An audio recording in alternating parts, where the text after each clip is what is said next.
Zipair is a low-cost, long-haul airline based in Japan.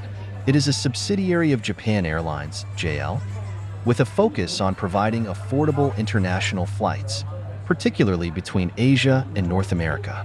Zipair's business model centers around offering no-frills service with optional add-ons for things like meals, extra baggage, and seat selection, keeping base fares lower.